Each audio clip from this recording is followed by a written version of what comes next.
What I wanted to do was to reflect back to you what I think I have heard, to do a number of things. One is to begin to shape what I take forward into a similar role over the next day and a half with the panel members who you have seen. But the other is to give you the opportunity to say that I'm fundamentally misrepresenting what it is you think you have told us. I also, if there are any things, big issues, which are specific to cluster randomized trials, because one of the issues that's emerged is there are big issues out there, but a number of the observations that have been offered have been discussed in terms that they are not specific to cluster randomized trials. So our remit is to be specific to cluster randomized trials. So if there's anything you think we've missed, this is also your chance to put it back in play. Across the areas that we've discussed, the first thing to say is that I haven't detected a sense from either the room or the webcast that there's a feeling that we have got this fundamentally wrong across the board. Starting with the issues about who's a research subject, there seemed to be a general in-principle agreement. There were some very good and clear areas where there were suggestions that we should be reworking some of the thinking. The issue, for instance, of the potential for a non-consented control group to be potentially harmed by an intervention, and that therefore being a requirement that brought them into play as research subjects and raised the issue about their need for consent and how that should then be handled. That was one example of how we need to continue to develop the argument around those issues. I don't think I heard any disagreement with the basic idea that research subjects should provide informed consent.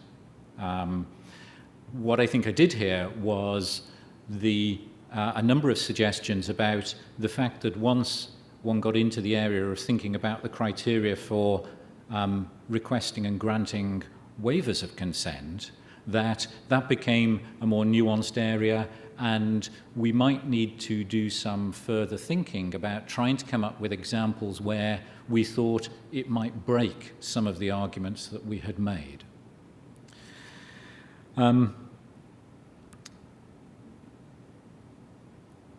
We also, from the area around equipoise and component analysis, the message I took from that was that as a method, component analysis seemed to be attractive and to offer a number of advantages for giving a structure to think about some of the issues.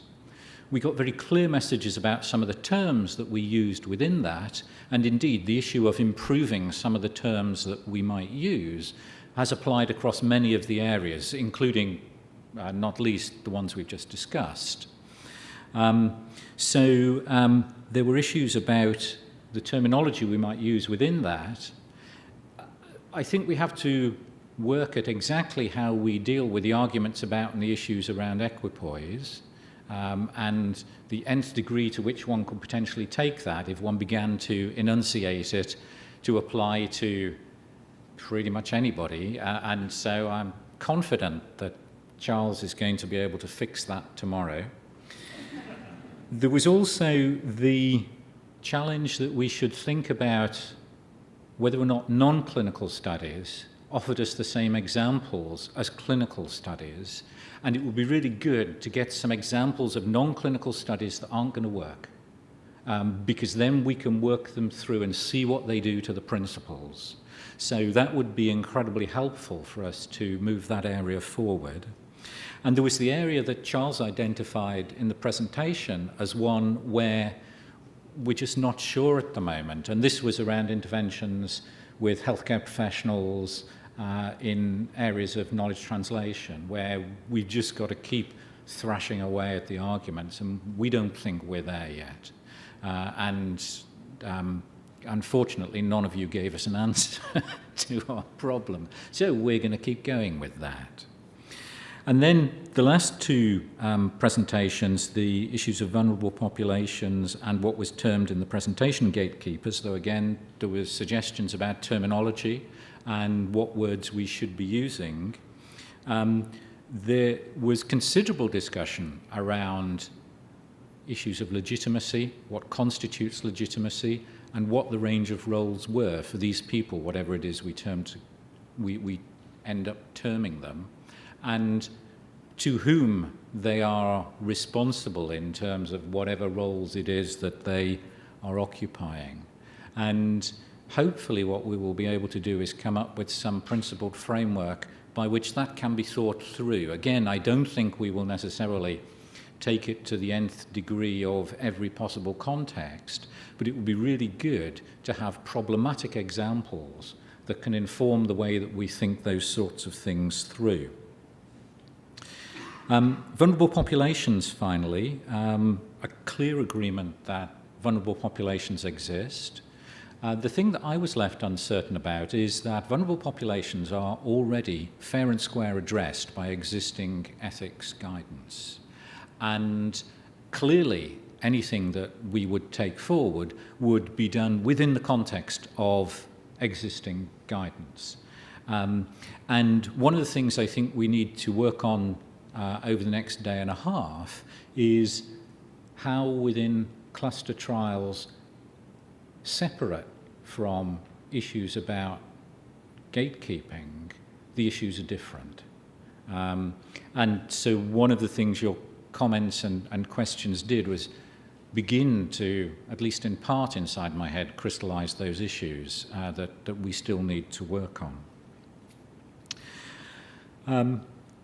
You gave us a range of issues to think about around gatekeepers. We need to play those into the conversations tomorrow.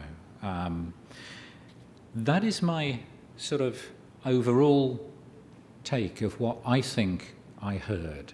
So the first question is, have I just got that wrong? Or do you think that is a reasonable overview of what has been an incredibly wide-ranging and amazingly interesting set of conversations? Have I got it wrong? No. Okay, thank you. Is there anything we've missed? You saw that from the outset we've structured this around the 6 issues that we identified through the processes we undertook right at the start of the project. Remembering that we're interested in issues that are specific to cluster randomized trials, I haven't heard anything major as a big issue that I think we've missed. There are some issues about nuances of what we're talking about, and so one of the examples will be the impact of economic considerations right the way across the piece. But is there anything big that you think we've missed? I'm not sure that we specifically discussed issues related to confidentiality of clusters and confidentiality about clusters, information that you find out about clusters or about individuals within clusters, which is beyond the confidentiality issues that you talk about in individual trials. Mm-hmm. I think there is something to be discussed there. I don't think we have discussed it. So just for you to keep. Okay, thank you very much. What we need to do is we need to make sure that we keep these issues. It may be that we may not be able to completely resolve them, but absolutely we want to know what they are. Next question at the microphone. Nick Burke at University of Ottawa. I'm not sure I'll be presumptuous enough to say you've missed this, but as I've been listening to things all afternoon, all day, it seems like we're trying very hard to put participants in cluster trials into a dichotomy of research subject or not research subject. Given that cluster trials inherently are multi-level with multiple types of participation, I'm wondering whether there might be some advantage to thinking about that in a more broader sense as a trichotomy or a multi-level classification with consequential differential ethical obligations from different to the participants based on which level they're in. Okay, thank you very much. Again, nodding around the room for those on the webcast. Mark Gibson from Portland, Oregon, with the Milbank Memorial Fund. So this will be quick. All of you are, the folks who are involved in this have done a great job in sort of teeing all of this up, and I think there's obviously been a lot of very serious thought that's gone into it. The one thing I hope we don't miss, and I say this because I work with policymakers all the time at a state level, is that I think with cluster randomization, you come closer to political considerations in the general sense than you do with any other kind of research that's randomized on an individual basis, for example, and it's clinical in nature. And so while I was encouraged to hear that there was going to be a focus group with gatekeepers, I think you need a deeper conversation with people who understand issues of governance, who can inform your thinking about some of these very tricky areas that you'll end up needing to address one way or another. And it would be better to get that ahead of time than to have it come around and slap you at the end when you think you've got a neat package. It comes with a bow, and then it's all done after that. So. I think I'm actually just echoing these last two comments. We work on health equity, and I wonder, what if there is no gatekeeper and you've designed a trial which recruits communities through a gatekeeper? You may be further disadvantaging those communities that don't have such a thing. And it has to do with your long-term agenda, perhaps, of returning back to some of the statistical issues, and whether I think at least one person today said this, but whether there are some interactions between problems with the statistical design and what happens with respect to attrition, and what sort of ethical burdens does that perhaps put on, or losses to people who still stay in the study and so forth. I don't think you can deal with that for your guidelines coming up, but struck me as something to perhaps return to. The other issue was, I don't know that we resolved as well as we should, and this may be something for tomorrow and the next day, is who gets what kind of information, either sort of after this randomization or at the close of a study, because that moves off into feedback and dissemination. And I think perhaps some guidance on what it is that researchers owe back to the cluster people, and then in some fashion back to everybody who did, quote, participate in the sense of consent to data collection, and in fact served as your subjects, even if their data collection was through administrative data. There is some set of pieces of information that I think it's worth considering what exactly to do at the close of a trial. That may in part get to what Mark was saying, that there's bigger audiences out there for your trial than just the professionals who did it, or the clinicians who were involved, and the professionals and so forth. There's a much bigger community, particularly if you're spending tax dollars, that deserve to know something about the findings, pro or con. So I understand that you don't want to take on all of the ethics of all RCTs and that you need some boundaries.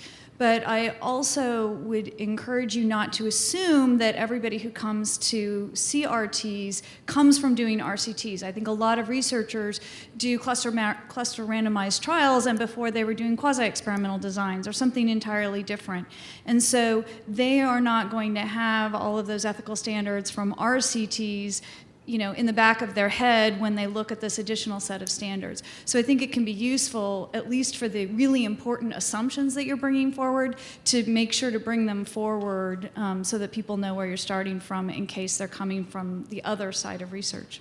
Sharon Freitag from the Canadian Association of Research Ethics Boards. I think that's a great comment. What I was going to say is what I thought missed today. I know you've talked to some of the chairs, but the chair is just one voice on a board and sometimes it's not shared by the rest of the board, and if there's 10 members, there's 11 opinions. And I think we have to remember that.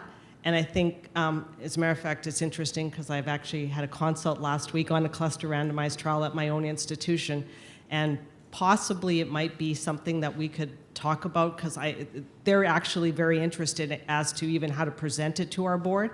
And this has sort of been a real life example and something that probably we're going to struggle with. So I think it's really important that I think you've got to talk to just more than just the chairs. I think it's going to be an education process with REBs, and I think it could be something that we could all learn from. So thank you. So, sorry, could I just clarify? Are you meaning that after we have produced whatever it is we produce, there's an issue about how that is then taken forward in the context of how it's used by potential audiences? Well, I think even before you get to that step, I think even some sort of as test cases, and this could be a real test case, how even a board looks at it, because it's going to be an education to the board as to how they view it. And you've got to look at the TCPS and see how you work with that, and are you satisfying the waiver of consent? And there may be some questions that come up on that issue alone, and I could just see my board dealing with that. So I'm thinking from a broader sense, and I think Dr. Veyer, you probably have already thought about some of these things, but I think going forward, we probably could actually learn from it. And thank you for the invitation to have us here. Absolutely amazing day. I just found it incredibly stimulating. It's incredibly useful in terms of input into where we go next. So just a final thank you to you all. We'd really be very keen if any of you, as we post things, if you've got additional comments or reflections, to feed them into us.